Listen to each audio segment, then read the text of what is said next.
Alright, welcome back to the Shardbreaker podcast. I am Midnight and I am here with Mythic Oh, hi. and I didn't realize Darkness. I didn't Hi. realize I had to go first this time. You were complaining about it last time, so I made you go You're first this right. time. You're right. I was listening to I was waiting for you to say darkness. Oh I fooled man, you. I'm caught gonna keep mixing caught it me up. off guard. You'll never be sure Caught now. me caught me off guard. You're gonna be I'm like, gonna we're here with Midnight, and then yeah. yeah. Well, I mean that's a little self-serving, but all right. Be like, I'm here with Midnight, Midnight, Midnight. Just Midnight. I Anyways, mean, so I guess that means I don't have to come to the podcast no, you do. You're Midnight 2 and Darkness is Midnight 3. Why am I number 3? because you're not as good as me. Anyways, so we did chapters 5 through 9 this week, which was great. We did lots. We did the extra chapter as Mythic forced me into. Mm-hmm. Worst. I was forced. Coerced. And so You're yeah, so bribed. we. Bribed. I wasn't really bribed with anything. We don't know that. We don't know that. But yeah, so we started chapter 5 with Serene's point of view. So she was watching Harathan enter the king's throne room. He's wearing his blood red plate armor, and Serene notes that it's likely too thin and light to be properly used in battle, as no one could walk so easily in normal plate armor. We also get a description of Harathan, which is that he seems to be in his 40s and has well-styled black hair with a little bit of gray in it. Get a bit more of a description for him. So, what are your thoughts? Do you think she's right that it's just ceremonial? I mean, he kind of just walks around in it everywhere. Yeah, I don't think it's gonna do much. I mean, remember what we said last time, Darkness? She asks questions because she wants us to say yes. That's not always true. I'm just trying to get discussions going. It's a But yeah, sentient battle army.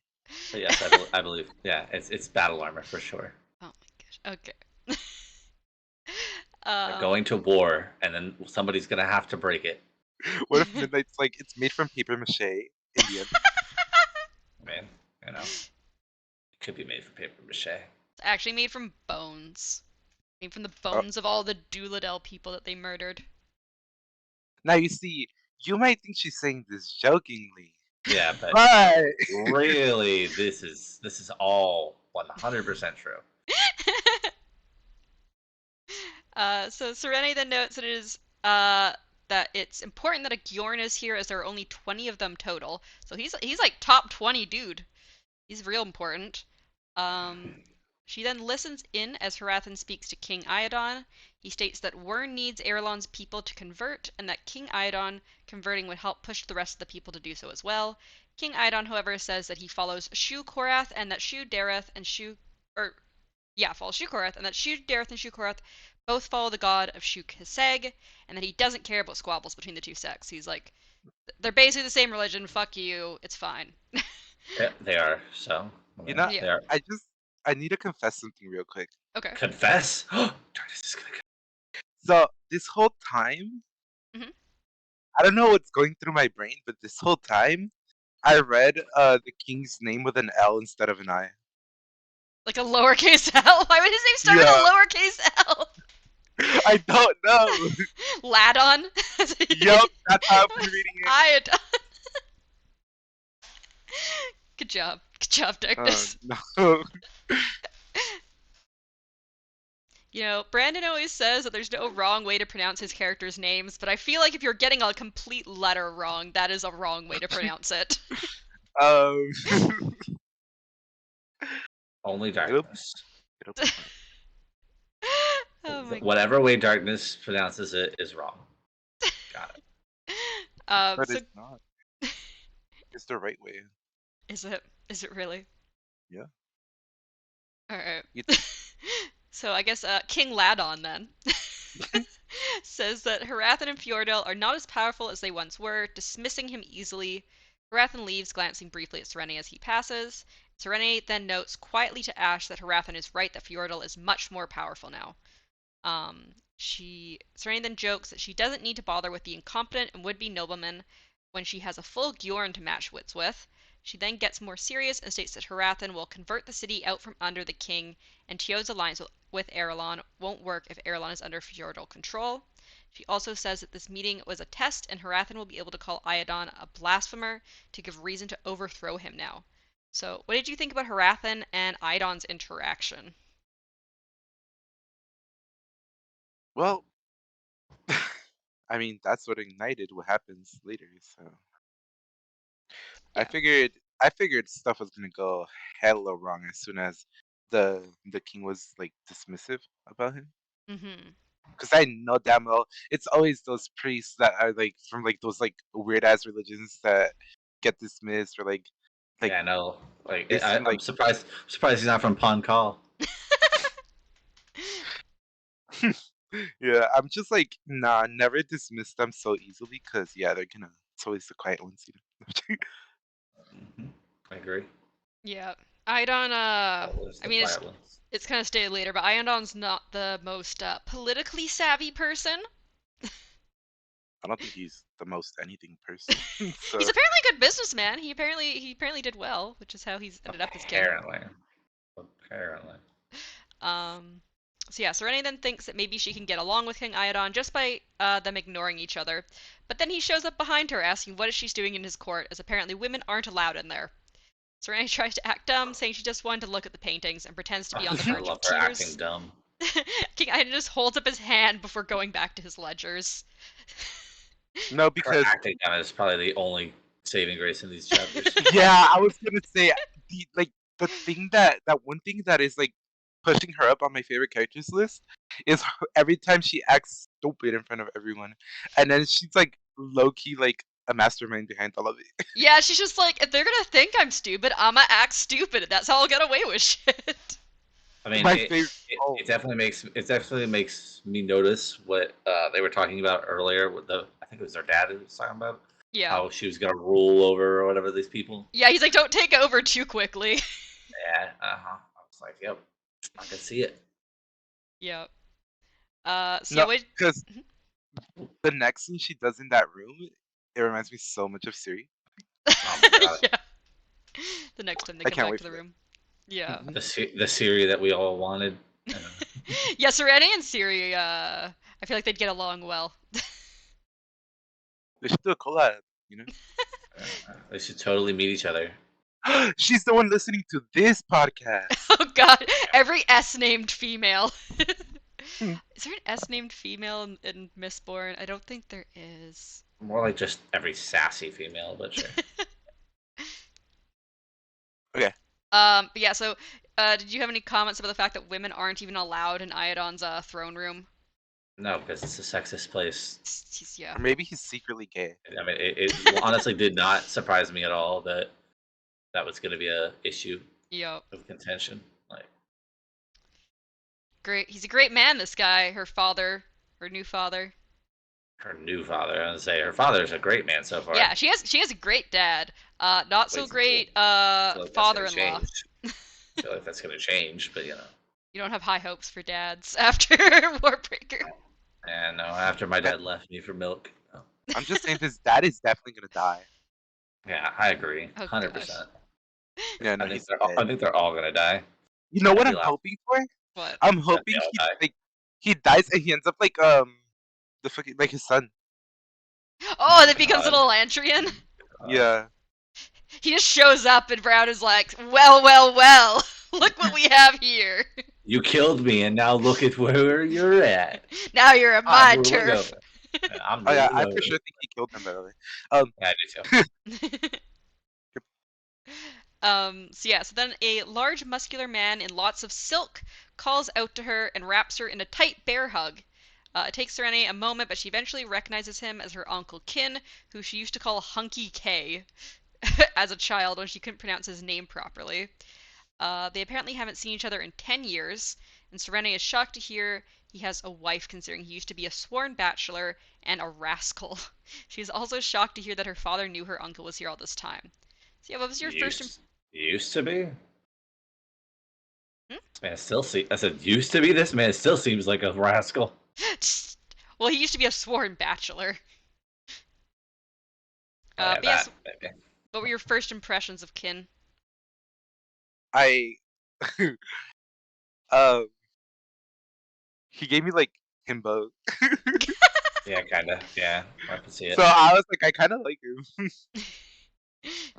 Apparently, basically like a fuck boy, I guess, back in the day, going off with everyone. Staying a bachelor Mhm. though. Sounds good to me.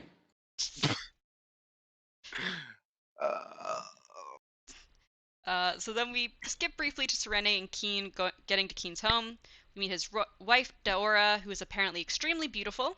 It's also mentioned that he lives in a castle-like mansion, and that Serene remembers him being a successful merchant who always brought her expensive gifts.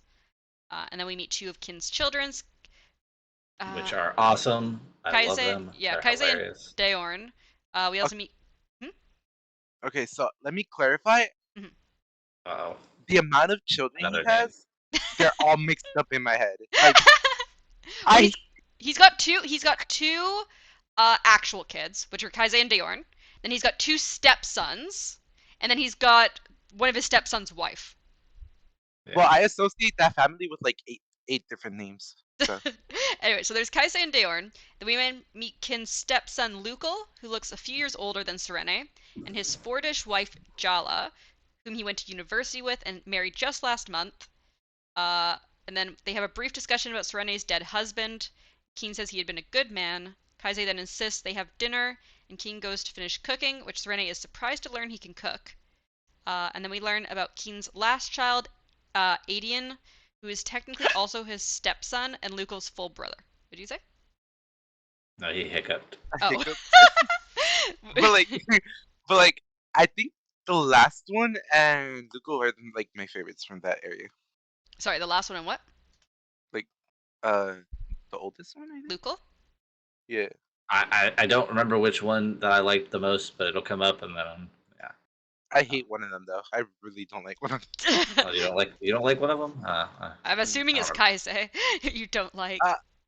Oh, is that the one that called her fat or asked her why she wasn't fat? It's Yeah, they asked her why she wasn't fat like her Keen is, and why she's so like the one. tall. Yeah, I don't like that one. She's the know-it-all one. Well, Throw her to the yeah, wind. she's the one that also tried to correct them numerous times about her painting. Yeah, Yo, yeah, yeah, I can agree Kaise. with you. I don't like them either. But Yeah, she's the know-it-all. Okay. But yeah, so yeah, what I guess besides Kaise, what did you think about Keen's family overall? I mean, overall, I think they're all great, but Yeah, even the ones that I don't like. yeah, no, I'm not gonna stand by like they're okay if I don't like them. So I'm just, I'm just saying you can always throw her over the wall, you know. Wow. So then we have a brief skip to them all sitting down eating dinner. Kaise is noting that Serene is too tall to be a princess, as Serene is trying to figure out how to use the foreign eating utensils. Uh, Oh my god, the chopsticks. well, no, they said like one. It sounds like one's a chopstick and one's like a weird spoon thing. I think it was. How would he struggle with that though? I think it was. I don't know. I think you're. Where's the? This is I, chapter and they 5. mentioned she can use a spoon instead. Yeah, it wasn't exactly chopsticks. I feel like though. Where's my? No, I don't think it was either. It was like a weird thing. Yeah, who hasn't heard of my? Where here? This should describe in here. We need to like Um. write the author and then ask him what they over. Why would we write him? I already wrote him. He won't answer me. All right. I already wrote him a strongly worded letter.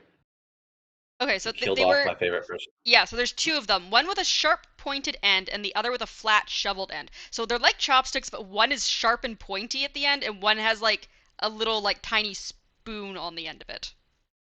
Huh. Or like not even a spoon, but just like a yeah, flat shoveled end it says. So they're like a weird chopstick knife spoon combo thing. What the fuck? Wait, I feel like I've seen something like that before. Yeah, I'm not sure. But yeah, Serene just responds that it's because she is Tio-ish that she's so tall. Kaise also says that Serene should know how to use the Maipon sticks. Serene then glances over at Adian, who is in his late teens and mumbling numbers to himself quietly. And when Sporden is mentioned, he states how many steps it is to Sporden. Know-it-all. Hmm? I said, yep, just like the know-it-all. Adion's a good kid. Where was I? But yeah, so then they talk about how Keen is a great chef, but the chef at Teod's castle wouldn't let him into the kitchens. Dora apparently also is a good cook, and Serene is surprised to hear that the family has no servants considering how well off they are. And Keen mentions how when Elantris fell, it was the servants who started the revolution. The servants began causing chaos and killed any Elantrians they could find. They then attacked family, friends, and those appointed positions by Elantrians. Since seeing that, Kin and Dora have decided to never have servants. They also joke a bit at the end and says, "Who needs servants when you have children?" So what do you think about this I mean, information? I agree.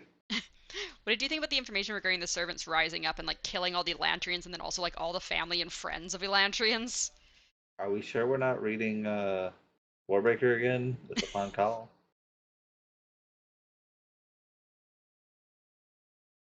This is what happened. This is actually what happened to Tetelier. Yeah, exactly. They just named it something different. Do you have any thoughts, Darkness? I mean, that's kind of rude. But like, Why? They're servants. They probably weren't treated well.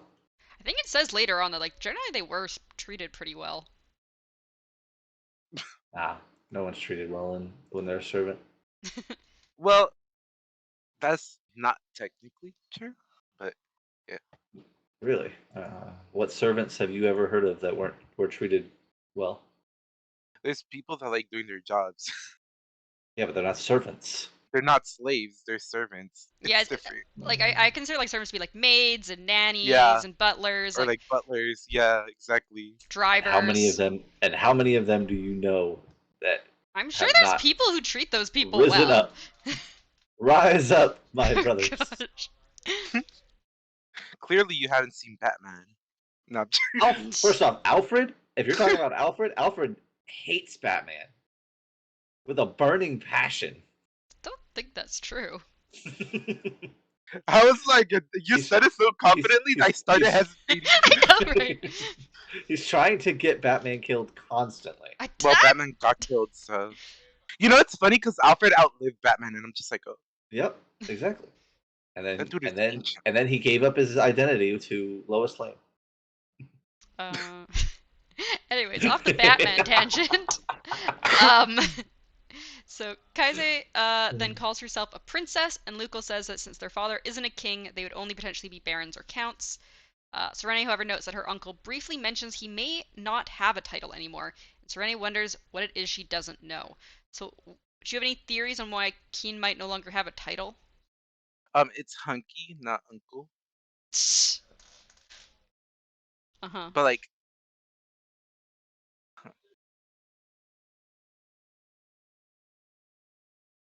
maybe,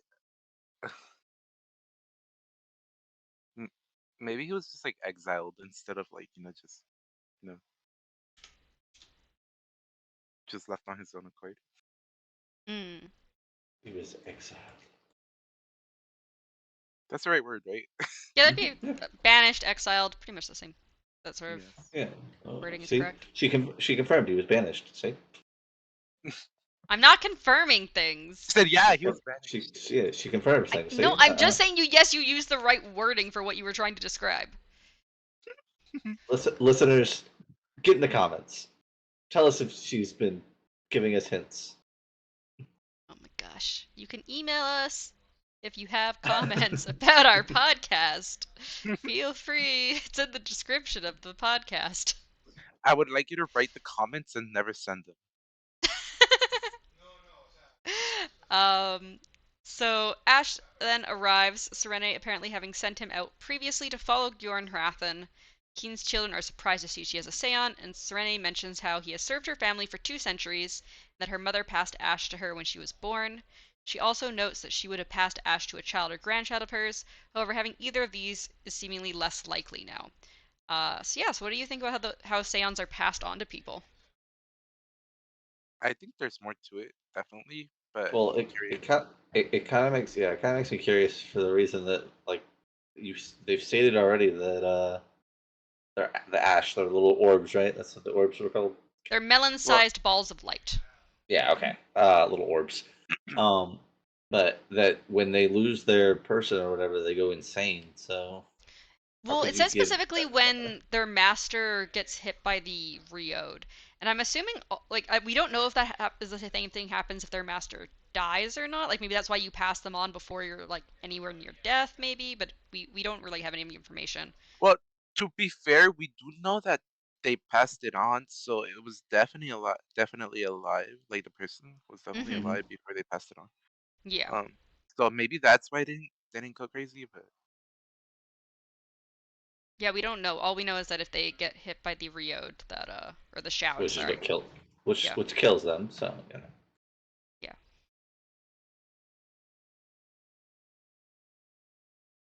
I, Um, I, I don't think it kills them. they're well, I mean, they're dead. they're dead, but they're also not dead. They're dead. No, but I think they get killed or die beforehand, and then that like revives them instead, in a sort I of don't know sense. about.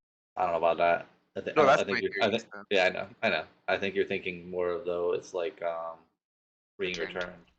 Yeah. Hey, I was getting to it. Okay, sorry. It sounds like you're struggling. Just trying to help. I was, but I was getting there. Okay, I'm sorry. Um, so, and then we end the chapter with Kaise asking to play with Ash, but Serene teases her, saying Kaise had made fun of her height, so she doesn't get to Oh play my with That Ash. makes love me it. so happy. Like, Yeah. yeah, fuck you, stupid child. And I think Uh-huh. Ash is also like very offended. Like, what do you mean play? It's like I'm not a toy. Yes, you are. You are a toy to children. Wow. Literally the shape of a ball, just like bounce around. I Yeah. don't. They're just balls of light. I don't know if they actually have like any like physical mass to them. They can still bounce. Somehow, we'll They figure it. bounce in the air, so they We'll can figure bounce it in the out. ground. Yeah. So that was chapter 5. So we then have chapter 6, which is a Harathan point of view. Yeah, I'm gonna skip this chapter. Um, Oh yeah. You don't Why? like Harathan? it's so boring, I'm I sorry. It's agree. it's pretty short. and I just don't like him in general. So we have Harathan Fair. speaking to Dilaf, saying there's no hope for King Iadon, as we suspected and as Serene suspected. He's just like fuck this guy. He refused us. And Dilaf is making comments about how Jadeth has struck down the Elantrians and would protect his followers. He's just like making like these random ass comments, and Harathan's like just kind of like placating him. He's like, yeah, sure. As he's like thinking to himself, and he thinks about how the Duladel Revolution, um, and I've lost my train of thought here. I wrote this like way too late. Um, he thinks about the Duladel Revolution and that such a cataclysm must be avoided this time around. However, he thinks that he may not have a choice because he only has 3 months to convert the people here. So he's like all concerned about how he's going to get this done without another disaster like what happened in Duladel happening. And then Harathan asks Dilaf about Serene, and Dilaf explains about the marriage and that Serene is from Teod. He notes that Serene could be a problem, which Dilaf rejects, saying that nothing can hinder Jedis' empire. Harathan says Jedis allows people to be foolish and his followers to bend those foolish people to their will. He also explains that having an alliance with allows people to feel more confident. So what do you think about these interactions between Dilaf and Harathan? Like, Dilaf is like very passionate, and Harathan's like very kind of dismissive of him. Uh huh. Pretty much dismissive. Yeah. You guys, have you guys watched The Simpsons? Oh my gosh. What? No. It reminds me of Burns and Smithers. Yeah, I could agree with you on that. Yeah, it's like oh I'm the top dog here, and then the other person's like trying to learn and stuff and like just be there and like obviously support the cause or whatever. And then he just gets dismissed every time. So yeah, I mean like they're both annoying because like get your shit together, but I Well, don't like them. I really don't. I'm not sure you're supposed to really like them. really, are we not supposed to like anybody in this? You're supposed to like Raud and Serene. I like them. Well, damn. I guess they failed on that part. Wow. So Harathan then says that he will teach Dilaf how to destroy a nation, the means by which the man that men of Jadeath can topple kingdoms and seize control of people's souls. He then asks to be taken to the top of the walls of Elantris. And once they're up upon the walls, he notes how pathetic the defenses of Kai are, and that the guards that patrol likely are more public relations than actual guards. He also mentions riches the nobles took from Elantris and the ones that were left locked inside. And apparently only superstition and inaccessibility keeps Elantris and Kay from being threatened by invaders. Harathan then notices Dilaf breathing heavily, eyes wide, teeth clenched, and looking like he would start frothing at the mouth. Dilaf states that he hates them, and Harathan glances down at the decaying city and sees some Elantrians moving around. Harathan thinks the men seem like more like beasts, and that the only thing keeping men from being animals is religion. And they get back to the chapel, and Harathan asks Dilaf to tell him everything he knows about the Elantrians. Dilaf says they are vile, and he prays every day for their destruction. Harathan states that Dilaf needs to think clearer, which causes Dilaf to compose himself. And so, why do you think Dilaf has such an intense hatred for Elantris? They killed his mother. I think he's just crazy. You know? He's like fucking a rabid dog. Yeah. Woof, woof. Jesus Christ, dude. I take offense to that. Wow. Should I say rabid wolf instead? No, that's even worse. A rabid rabbit. Don't compare me to this despicable human being.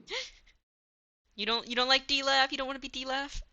No, I don't want to be anybody in this book. They're all terrible. I wouldn't mind being that thing that goes around. You know. The Seon? I forget the name. Chlamydia? Oh, Jesus Christ. Another one that's supposedly killing people. What? The you know the thing. You're That talking makes them about Talking about the yeah. Shao that like Yeah. it's not like really a thing. It's like He wants to be dead. That's No, I want to. Yeah.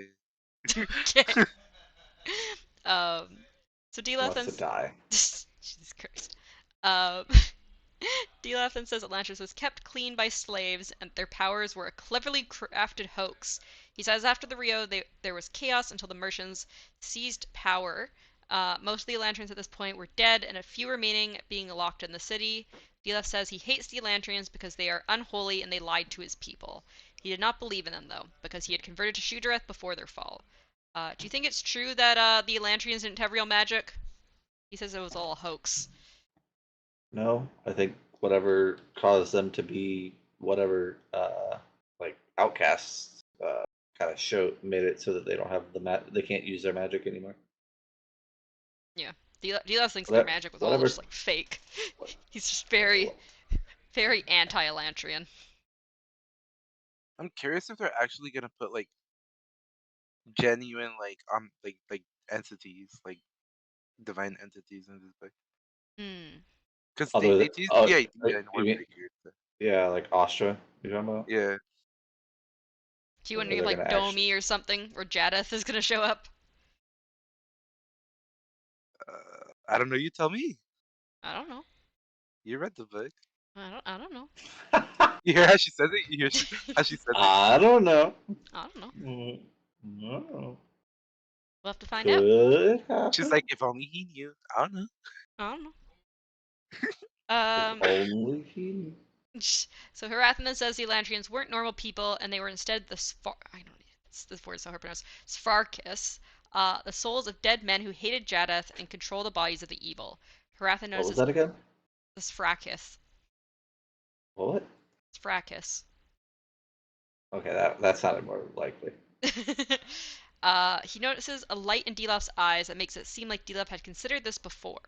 Rathan also notes that even if it's not true, people will believe it, and that they will use the Elantrians to unify the people to their cause. Do you have any predictions about how Harathan potentially pushing people against the Elantrians might affect the plot of the book?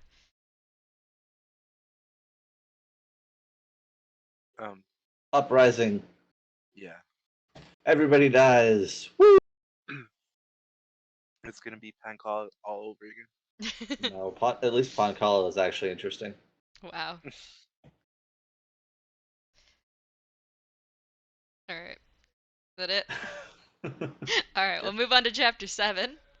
So the new Aeon at the start of this chapter. So basically get one every 3 chapters. A new Aeon. The start of the new cycle of 3 chapter thing.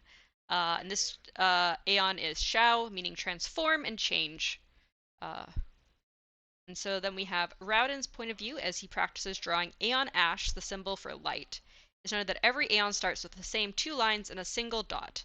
Once he's done, the symbol pulses, then dies out. Galadon notes that Rowden is better than him at drawing Aeons.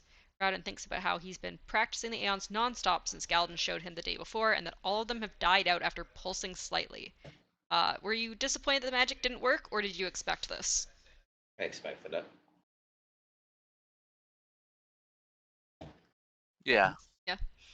I thought I Loki thought though that maybe he'd have a chance, Mm-hmm. be a I still little think he has a successful. chance. Still think he has a chance. I I mean, just it's think obviously he's gonna. partially working. It's just not like doesn't seem to be like they're able to still draw the Aeons in the air. It just seems like they It's not don't work activating. properly. Yeah. Hmm. Hmm. Interesting. Huh. Huh. um, so Rowden then notes how easy the magic is, and that tons of different rumors had spread since Elantris fell, mostly spread by the Drethi priests. He also notes that he remembers incredible feats of power from his childhood. He even notes that he had once broken his leg, and his mother, against the wishes of his father, had taken him to be healed by an Elantrian. Which another great point for Iadon. No, let's not heal my son's injuries. Let's just let him have a broken leg, I guess. Mm, I feel like this is all leading up so that you don't like this person, and then it's gonna be like, oh, he was actually really good in the end, and I'm still not gonna like him. So I hope he's really dead in the end. I kind of agree. So Galadon then states that since the Riode, Aeon Door no longer works. The two also note that Arelon doesn't care to learn why the Riode happened, and if there is an answer, it will come from the people within Elantris. Galadon then states that 2 people reading through the books down here is faster than one. He explains that Elantris didn't use coal or oil for lamps, but instead had Aeon ash plates on the wall that glowed brightly. And he says the city is barely fit for habitation without the magic due to all the reliance on the Aeons. So Riordan then notes that without an understanding of Aeon Door, he can't begin to understand why it failed. He hopes the books will give him some understanding of the magic. Do you think Radon and Galadon will be able to figure out what caused the magic to stop working? I think Phaedon will. Yes. I mean, you remember No, I don't. Can you explain it to me? where they were talking about how like one of the factions is stored up in like some sort of library or something, and they were eating the books or whatever. Yep. Yeah, yeah. Yeah, they're I eating. think that Yeah. I think the answers are there. You think they're in people's stomachs now? Uh, not exactly, but Yes, like I think it's where in they that were. lib. He's saying he thinks it's in that library, Mm. Yeah, which I kind of agree. So Instead, so it's we're a little definitely gonna cellar have to try and library. get there. kind of where I thought they were, honestly. From Yeah, the no, they're in beginning, like yeah. someone's house. I guess this person was maybe like a scholar or like they have this like little underground study. No, This person. uh, did you? I thought Hmm? I thought Mythic meant like the I thought they entrance. were. No. I thought where they were currently at was like this There? library. It was this library originally when they first were talking about it. Ah, Yeah. So no, they just got this nice little underground study. Yeah, Um. that he's just secreting away, so that nobody could find him. Yeah. So then he notes that his hunger, as he's gone 3 days now without food, and then he goes. So he's like, I can't even go 30 minutes without food. he's like, I'm really fucking hungry. And then they go. Yeah. And then he has Galadon take him out Oh to. wait, you're talking about Radin. Never Yeah, I'm talking about Routed, not you. mind. And he goes back to the main gates of Elantris with Galadon, and they notice Harathan preaching on top of the walls.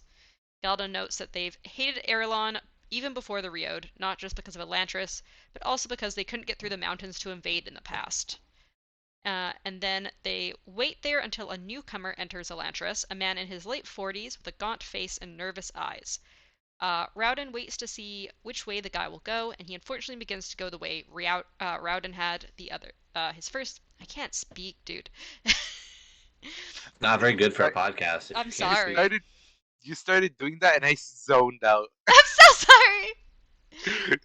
sorry. So yeah. Just think about what the viewers are going to be doing. I'm sorry. Uh, so he unfortunately begins to go the way Rowden had on his first day, and he calls out just a random common name, which is Tiorin, and acts like he knows the newcomer. The man seems confused, but Rowden points out the men in the shadows watching and has the man run. Galladon curses and runs after them. Run away. Rowden brings them and the man chasing them to a house Galladon has shown him with the steps that are unstable. Once the three of them are on the roof, Rowden pushes a stack of bricks down onto the stairs, causing the stairs to break, and also trapping them on the roof. He then takes one of the food offerings from the man's basket and throws the rest down to the men that had been chasing them. So, what do you think specifically Rowden took from the man's basket? Well, I would hope it would be the wine, but You're hoping for probably wine. food. Yeah, probably food. I was thinking about like the bread loaf or whatever that they had. Yeah, I think there's wine, a bread loaf, some vegetables, and like some corn grain. I think that's everything that's in the basket. But it would Yeah. make sense that they take the wine. So That's it. yeah, they could trade it Yeah. off. Yeah, That's get true. drunk. Yeah. Oh, Damn. Yeah. I don't know. Can they get drunk if they're dead? I don't know, but they can sure as hell try. Just like Light Song. oh, Also, what do you think Rowden's plan to get the men away from the new man?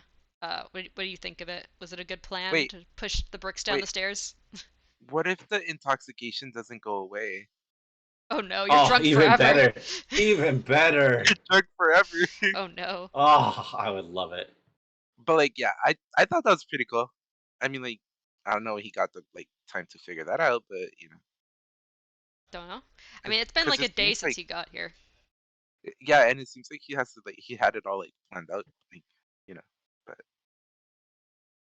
yep. Do you have any thoughts on the plan, Mythic? I mean, yeah, it was okay, I guess. I mean, God. I would have done better, but I would have Okay. just killed them all. Yeah, without getting injured? Yep. Okay. Just topple shit on top of them. Just throw a fucking bookshelf see. on top of them. All right, now you're dead. You know what? Yeah, why didn't they do that instead of just tossing food in there? Like, Don't know. That was Rowden's plan, I guess. Galladon wasn't made aware of what was happening. No. Well, I mean, I don't think it really mattered because I think he just wanted whatever was in the basket, so Hmm. he didn't He also really seemed care to want enough the about the guy, rest of the stuff. which we find out in a Well, second. I mean, he wanted somebody, but I don't know if he wanted that specific person. So anyway, Galladon then asks what they'll do now. Rowden says they'll hopefully leave once they get all the food. He also says that the man now will hopefully thinks he owes Rowden his life. Also briefly mentioned that Rowden's hands are scraped now from pushing the bricks, which along with his stubbed toe are causing him pain. So he's kind of fucked up. He's now got scraped up hands as well as a stubbed toe.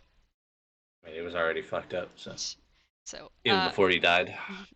we then learn the man's name is Maresh and that he was a jeweler. He's also quite offended when Rowden and Galladon say his skill isn't useful in Elantris. He's like really proud of being a jeweler, and they're like, "Yeah, who fucking cares, dude?" Exactly. I need a cobble, please. I need a Yeah. shoemaker. So Maresh then says he can make anything as he's an artisan. Rowden then asks if Maresh can make shoes, which he seems offended by. But Rowden praises him and says leather shoes that will never leave blisters are very useful in Elantris since their wounds don't heal.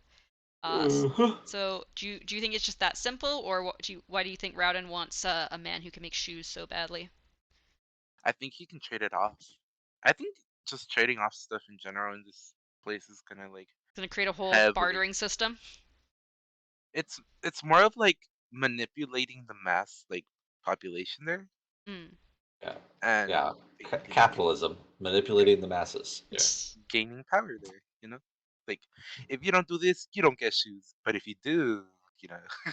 Look, wonderful shoes. They won't give you blisters. Most comfortable shoes. It's like walking on a cloud. I mean, think about it. I don't think they They care all. about the cloud part. I'm pretty sure they all come like barefoot, so they're gonna Yeah, I think get they hella do. hurt. Yeah.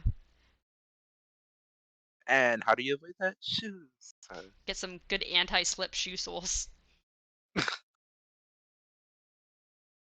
So Galadon briefly then threatens Maresh, saying he can show him that injuries don't heal, when Maresh doesn't really believe that at first. But Raoden brushes it off as how Galadon shows affection, which I'm not sure that is how Kind of Galadon true. shows affection, but... Kind of true. Nah, that's kind of true. That's totally how he's showing affection. He also brushes off Maresh, saying Raoden looks familiar, and tells Maresh that his name is Spirit, which is the meaning of the Aeon Rao from his name. And then it begins to rain. That's where we end that chapter. Do you think Raoden's gonna be able to keep his identity a secret, as he seems to want no, to?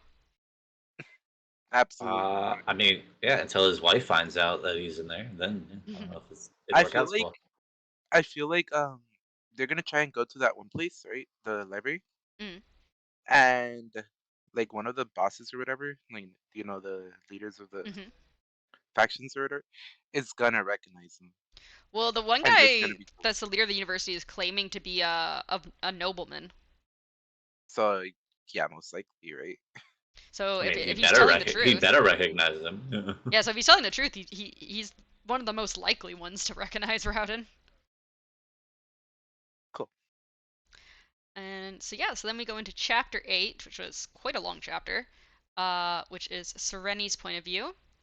And she notes that she has rejected her uncle's offer for her to live with him, as she feels she needs to keep up with the court gossip and intrigue here. And this is when she is currently painting in the throne room of King Iadon's palace. Yeah, if you can call it that. Yeah, which she fake dumbly explains to the king when he asks her about it. She also splatters some droplets of paint on the face of the Chancellor of Defenses. And she continues to explain that she is painting his paintings, and Iadon says she shouldn't be doing it in the middle of his throne room, causing her to move to the side of the room instead. And Iadon curses and goes about his business. So, I like how when she says that she's painting his paintings, he seems so fucking confused and like just flabbergasted in general. he's like, but why? So yeah, so what do you think about Serene's decision to paint in the throne room to overhear what the king is doing? I think it's pretty good. It goes Yeah, well with her act. yeah, smart. It's also fun to annoy the king. I feel like I just have so much fun Yeah. annoying him. I mean, it's definitely Siri attitude. Siri wishes she was that good at it. Nah, Siri was that good at it. She just was dulling herself down, Mm-hmm. unfortunately. So Serene and Ash then discuss how King Iadon gives up on Serene quickly when frustrated, and how he may be a bad king, but he was a good businessman, which is how he got this position. Serene says that this is why he'll lose the throne and why Hrathen is here. We then learn that Serene is absolutely horrible at painting. It's one of the few things that she struggles the most with. Apparently, she just keeps going at it with stubborn determination, but it has yet to make her any better. She says in the meantime, she'll pretend she learned from a Swedish school of extreme abstractism. Um, and Which doesn't exist. yeah, apparently it doesn't exist. So Serene then sees three men, two nobles and a peasant, enter the throne room. Apparently the peasant ran away from the first noble, and the second noble found him and put him to work. During his time with the second noble, he had two children, and the nobles are fighting over ownership of the children. Serene notes that slavery wasn't supposed to be around in Irulan. That's fun.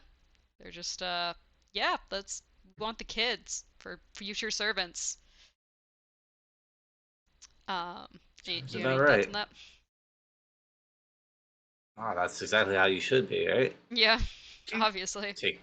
Taking the children and putting them to work. I mean, Midnight's the size of a child. Wow. Wow, that was low hanging fruit, but all right. I mean, don't get me wrong. I liked it. That was funny. Just low hanging. So Lukel then shows up, saying he's been here the whole time and has been reacquainting himself with some context after being away for a bit, which I'm assuming by away for a bit he means his wedding. He then addresses Serene's painting, and Serene forces them to switch the conversation back to Ion after he's like, what the fuck is this? Yeah, really, what is this? Apparently flowers. Uh-huh. The brown smudge. Yeah, Or the brown black smudge of flowers. Apparently flowers. That looks like a horse or a bowl of fruit or all sorts of other things.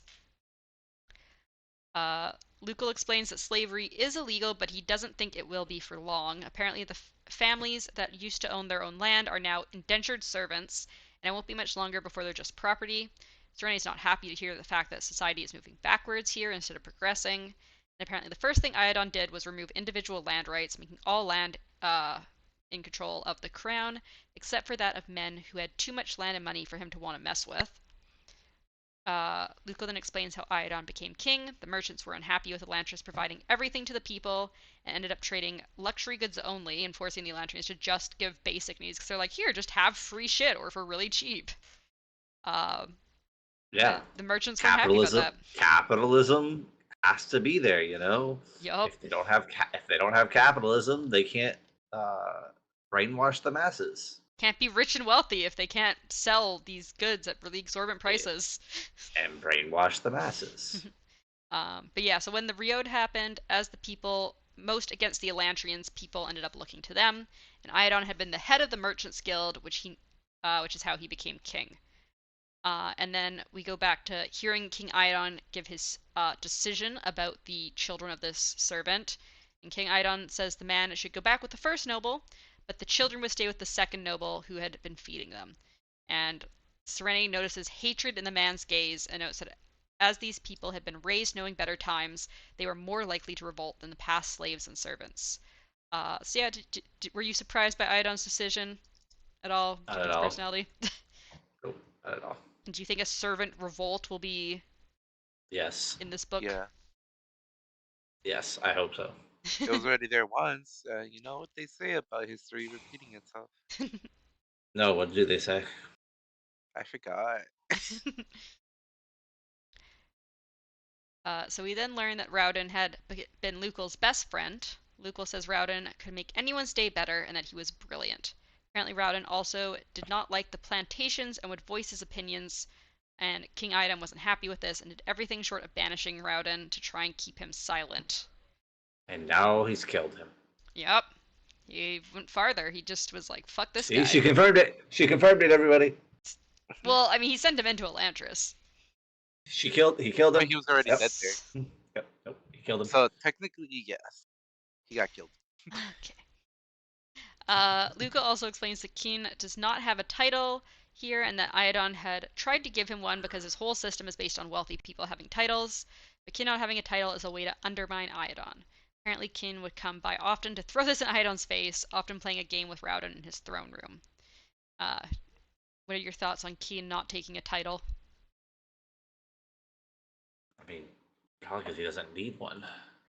Yeah, it seems like he's doing quite well on his own without one. Yeah.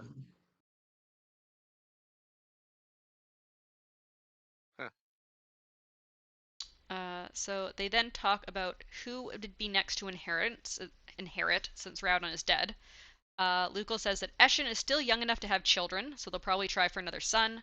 Otherwise, it would be Lord Tellery or Lord Royal. Lucal points out that Lord Tellery, who is lean and strong-postured, has gemstones sewn into his clothing, wears many rings, and has a large birthmark on half of his face, and he's just hanging out here. But Royal is not here. Serene then asks Nothing weird about that. what, the fact that Tellery's here? He's just hanging out. Yeah, just hanging out here. Serena then asks if Rowden's group of nobles will be meeting, which Lucal says they will be for one last time. Serena says she wants to be there, and Lucal agrees. Well, he doesn't really agree at first. He's like, that's kind of awkward. And she's like, well, they can't just, what are they going to do? Just not show up for the next meeting? There's not going to be any more meetings. So he agrees, and then they go head for lunch at Kin's home. What do you think is going to happen in this meeting? Hard to have thoughts, honestly. You see, This is why I don't do politics in general. Because Mm-hmm. it's a mess I'd rather not touch. But um, I mean, yeah. I agree with you, though. So, politics is just frustrating. Hmm. So they show up at Keen's home, and Kaizai is very excited to see Serene because apparently Keen goes all out when guests are over. After they all sit down, Luke Gonna will cook. he's gonna cook fancy. And after they all sit down, Luke will jokes about Serene's artistic abilities, with Ash even joining in. They're all just bullying her. I relate well to Serene here. Um, and then Kaizai jumps Nobody in. bullies you. Uh-huh.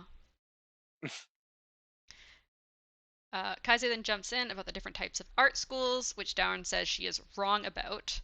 And apparently Kaizai likes to seem more intelligent than others, and she begins swearing quietly in different languages, which apparently she can speak 4 or 5 different languages. How Kaizai then old is this kid? 10. Jesus Christ. If Kaizai I then could speak that many languages. right. Kaizai then says the prince loved her and was waiting for her to grow up so they could get married, which Dorn refutes as he was married to Serene. He's like, no, the prince wasn't gonna marry you, idiot. I mean, you never know. I doubt he was interested in a 10-year-old. You never know. Knowing Rowden, do you think he'd be interested in a 10-year-old? Yes, yes. Possibly, Wow. you know. See how it Do we is. really know Rowden though? You know him a little bit. But we don't We know the know him. public routing. We don't really know Rowden. Okay. He So could have been interested in this little girl. I don't think he was interested in the little girl. Uh, Take me away.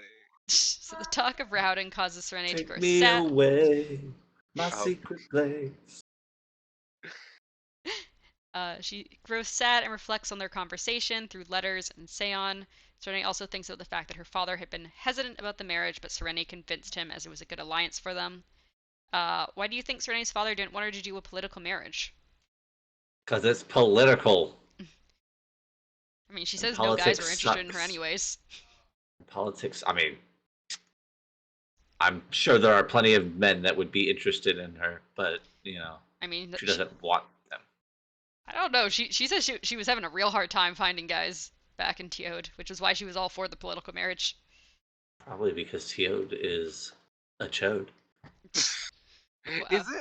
Isn't she like a princess or something? Like, why the fuck would she I have a know, hard right? time? I don't know. They weren't interested. They didn't like her personality, the fact that she's so tall. Maybe she should No. stop wearing high heels. Her personality? No. I don't see nothing wrong with it. Maybe her dad chased them away. Oh my Agree. gosh. That's exactly what happened. So Keenan asks if Serene wants to be shown around the city. He tries to suggest Lucal, but Lucal can't, as he and Jala are going to work on some silk purchases. Kin then suggests that Kaizai and Dorn show Serene up to Elantris after she asks about seeing it. And then we skip to Serene and the children going up the stairs to the top of the walls of Elantris. Serene notes that there are large aeons carved into the walls and that there are many viewing platforms along the way to the top. She also notes some Seons that have gone mad from their masters falling to the Shroud. And once they get to the top, Serene notices that the walls are basically made of just one huge piece of stone somehow. And there's no cracks anywhere, except where it seems large chunks have fallen away. She then notices a large gathering also on top of the wall, and they walk over and see Harathan speaking, which Kaizai immediately pushes to the front of the crowd. Serene and Dourn slowly make their way to the front as well. Do you have any notes about the Elantrian walls? They're somehow made of just like one giant thing of stone. Honestly, I don't even remember that happening. Okay. I'm sorry. I'm sorry. Like I said, I'm just not as interested in the book, I guess. Yeah. I'm just So I miss these little things. I'm wondering when it was like. Well, I mean, I'm guessing the wall has like a big factor because you're asking about it. You're but catching on. You're catching on, darkness. but I mean, like, oh, like who made it? Like, was it the Elantrians themselves? Maybe. Maybe we don't know. No, because I was like, You like how I knew what she was gonna say before she said it? I was thinking like if the Elantrians made it, then it kind of fucked them over, you know, because it's keeping the people there now. But if I they mean, it didn't also make would have it, kept people out. So yeah. But like, Well, I think we like look know at what's the happening walls now. mostly for like show. Like they have like these big staircases from the outside going up and everything. They have like viewing platforms. Like the wall wasn't. It was really more to be like a show of like power more than like actually defensible. I think. Now they're being watched like animals, Yep.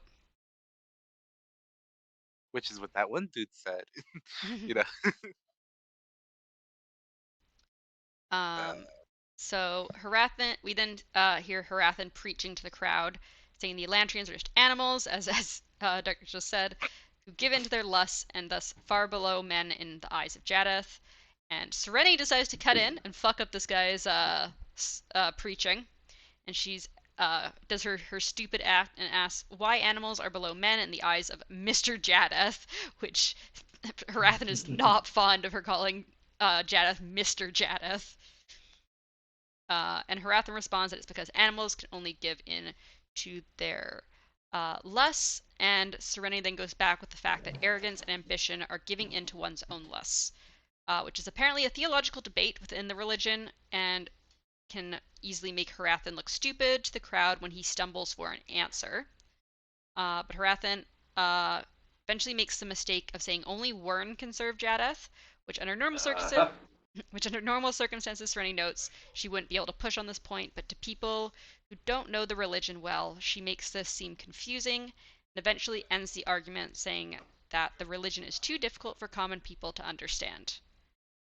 So what do you think about Serenity and Harathan's debate there?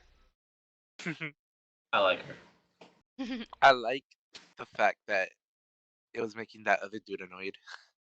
So I was like, you know what? Yeah, I like her even more now. Yeah, they're going I back don't and know. forth. I just get this like satisfaction when like things go wrong for the wrong people, for like the people I don't like. So yeah. Yeah. Do you have any thoughts, Mythic?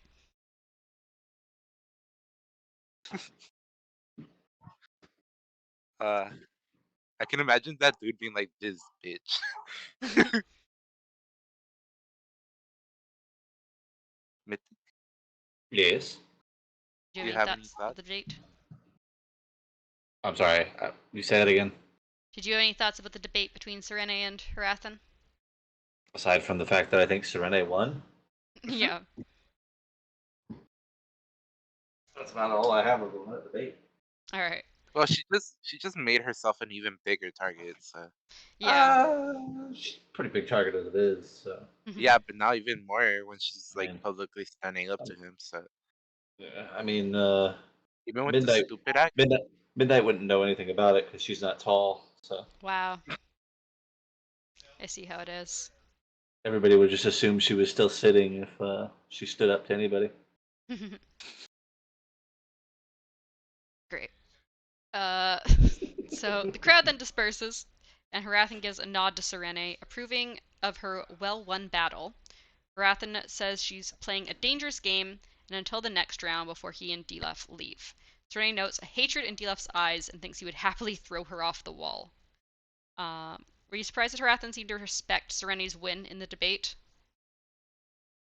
yes, actually, I didn't think he would. I Um, mean, you can respect your enemies. Yeah. he doesn't seem the type though. He respects a good debate, apparently. I don't Apparently. think Dilaf does, but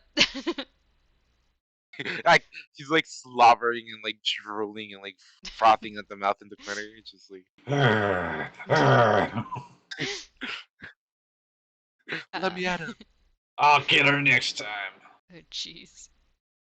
Kaise then compliments Serene on acting so stupid, and Serene explains that even if Harathan knew she was acting stupid, but not actually stupid, he had to take her seriously because he couldn't prove it.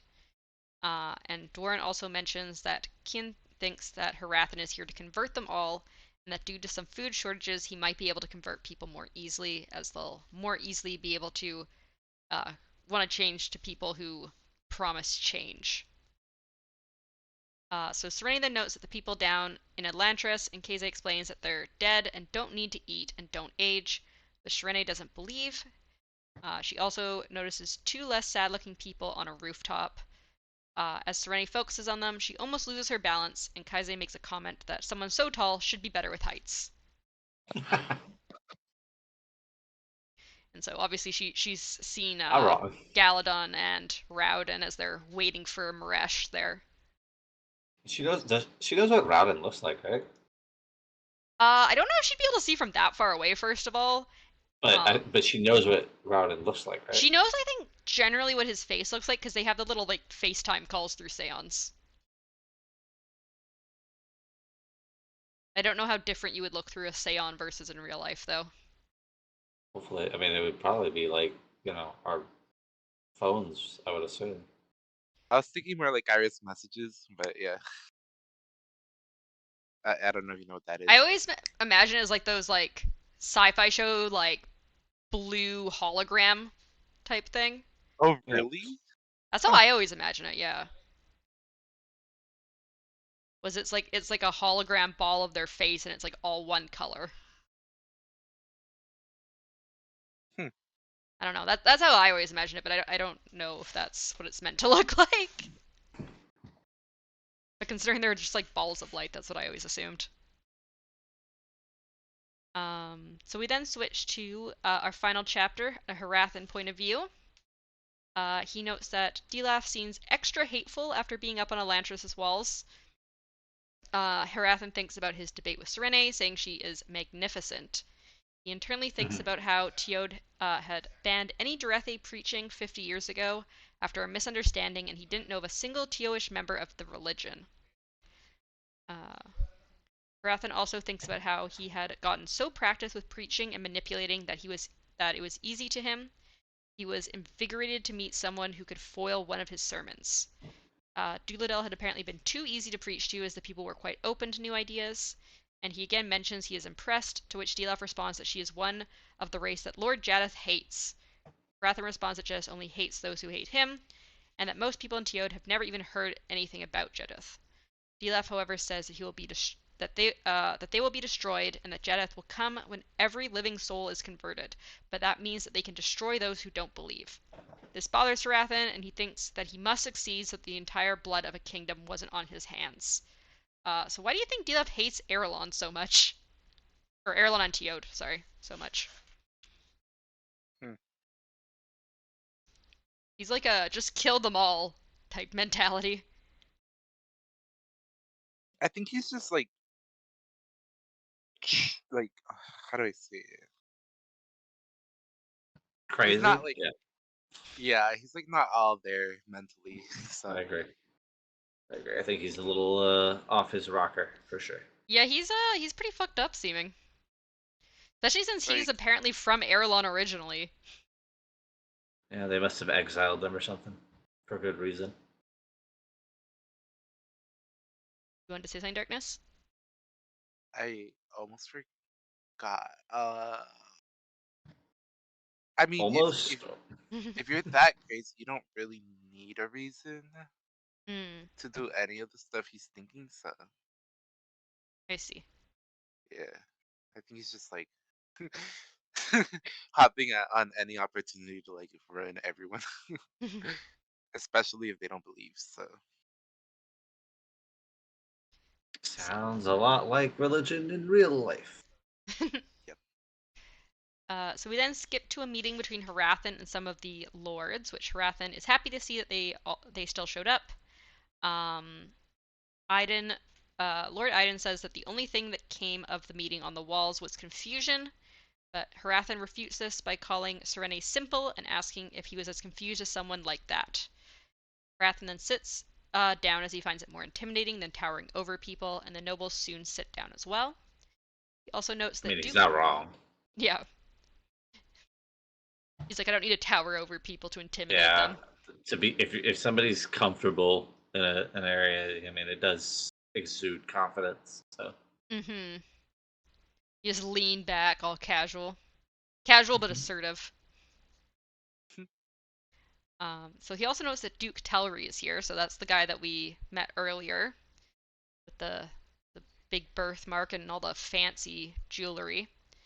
And he wasn't invited, but Harathan views this as a potential powerful alliance. He had been going for kind of the like easier to change nobles at first, and is surprised to see someone older here. Harathan then states that the Elantrians are their enemy, not the ones living in Elantris, but the ones living in the minds of people. He says that people are waiting for the Elantrians to return, and that their memories of the past and stories of the past have made them think it was better than it was. Iden is easily swayed, which Harathan doesn't like, probably because like if you're swayed one way, you can be swayed the other way again. But the others are considering it, which is good. Harathan then asks if they've been to the eastern countries, which they have, and he says that they have then seen what following Shu-Dereth can do for a country. Do you think Harathan will be able to easily sway the nobles?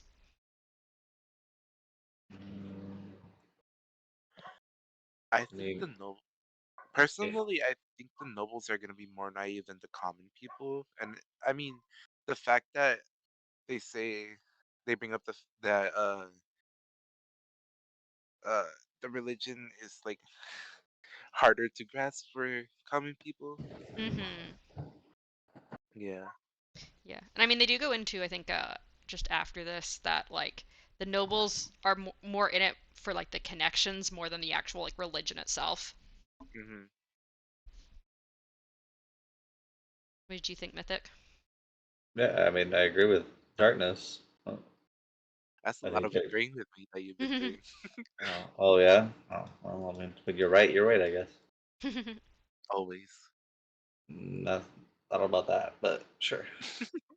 uh, so Harathan also then thinks about how Serene's words hadn't affected the nobles wanting to come here, as they were more interested in what influence a religion gave them than theological debate.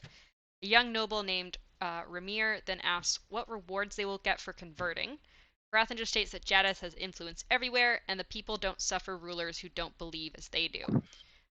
Lord Warren states it will be hard to replace one religion with another. However, Harathan states that the fall of the Jesker religion in Duladel fell swiftly, even if it was already waning slowly. Harathan then asks that they review his offer with more wisdom than the king. And then, of course, Dilaf has to jump in, saying to remember Elantris and they need to cleanse Elantris before it comes for all of them, which is very ominous and it makes everything super fucking awkward. Like, great job, It dude. Things were just going well. just seems exactly like what he would do in general. So. Turn or die. Harathan then ends the meeting, noting his rhythm had been messed up by Dilaf, and wonders about who would be the best to contact again. Harathan then calls out to Tellery, saying he has a special proposal for him. So what do you think that special proposal is going to be? Marriage. Slaughter. Gonna marry Lord Tellery. Yes. Interesting. He said slaughter. Yeah, slaughter's always a good proposal. Hmm. I mean, I guess good for one side. I guess so. Um, Also, do you think Dilaf had a reason for jumping in, or he's just too like He's excitable? too, you know, He's he kind crazy. of reminds me of like those like aggressive chihuahuas. Yeah. Aggressive, rabid Chihuahua. Yeah. So that was our final chapter. We'll just do a couple overview questions now. So first of all, considering the difference in feelings between Dilaf and Harathan, what do you think is going to kind of happen with their plot line? Because Dilaf is very much cleanse everything, fuck them all up, and Harathan's like, I want to convert as many people as possible to prevent another bloody massacre? I think that fuck, I'm gonna call him Olaf. I think that Olaf over here is gonna fucking take over at some point, Mm, and then even if it's like not like what anyone expected, I think he's gonna take over and accidentally create, not accidentally, like purposefully, but like inherit, like what's his name again? Harathan? There you go. In Hrathen's point of view, like it wasn't meant to go in that direction, so like it's Mm, gonna get out of hand, you know? yeah. Yeah, I can see that happening, honestly. But like it's for her. Athens is gonna be like, oh, I'm losing like too much control, like too much power, and it's going all towards him, and I'm just like, oh, I mean, I could see that. But I think it's more of like I think he's just gonna get too full of himself, and he's gonna end up, messing up somewhere. Either somebody's gonna kill him, or he's gonna have to kill other people. Mm, I see. And so, what do you think Rowden is planning at Elantris? And where do you think his plotline is going? Do you think he's going to keep recruiting people? What do you think his kind of plans are? okay. I just thought of something. Oh, Oh no, darkness! What if Thought like Hrathen gets turned? into an Elantrian? Yeah, that'd be that would hilarious. fuck him up, and that would like I mean, we've seen how stuff like that can change a person in the last book. So I wouldn't be surprised if it happened in this one too. Do you think that would fuck up all his religious views if he became a fucking Elantrian? Yeah, and like the fact that it would go well with Olaf over here taking over. Hmm. Oh my gosh. Well, What do you think, Mithai? from falafel to Olaf. What? What? What do you think Do about it. Rowden's plans? Oh, I don't know. I don't think Rowden's plans are going to go as well as he thinks they are, but Mm, kind of holding out for whatever it actually is. If all right. there's no like magical resurgence of like like Elantrian stuff, then I'm just gonna like cry. You're gonna cry. Yeah, Can cause you? Could you record it, please? Oh my gosh. I'll send you my tears. Okay. Wow. Darkness tears. I can bottle those up and sell them one drop at a time. Poor Darkness. It's like Phoenix tears. Um, No, those are a little more rare. so my final question was, how do you think Serenity is going to fit into the overall plot of the book? She's gonna get assassinated. No, Wow. no. I mean, it's definitely up there, but no. I think the king is gonna get tired of her shit and just throw her in. Damn.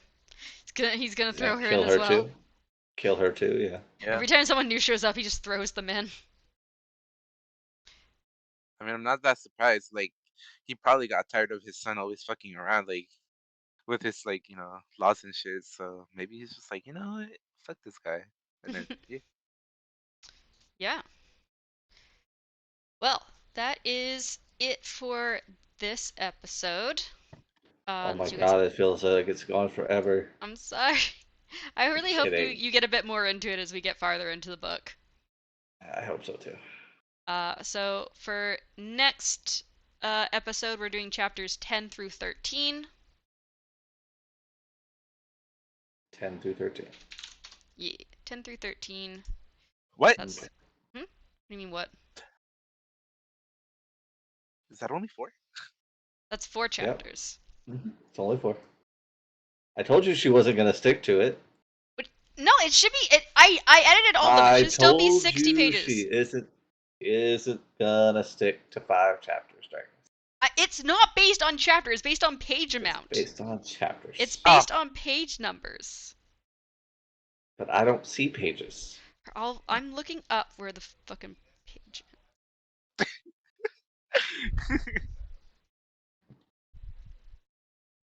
It's pages 117 through 182.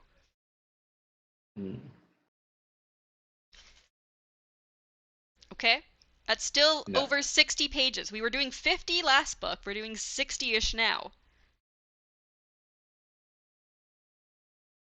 I Okay? want 6 chapters. I don't know what you're talking about. It's not about chapters! It's about page Six count. chapters. It's about page count. Whatever you say. I think you're just trying to torture us. I'm That's not. that's like, wow. You give so like such a small amount of chapters. I It's the know. same amount of pages. Like the chapters get shorter the longer we get in. It's like near the end of the book, we're doing like fucking 10 chapters of fucking episode. Oh, Just Still not longer enough. chapters. Oh my gosh. how about we just get through like half the book? Yeah, Oh why don't my we just read the gosh. whole book? No! That's not what we're doing. You guys need to be patient. Fine. I mean, it's hard to be patient with this book. I'm sorry. As I said, Doesn't I hope surprise you'll. me that it's your favorite. It's one of my favorites. Doesn't surprise me. Okay.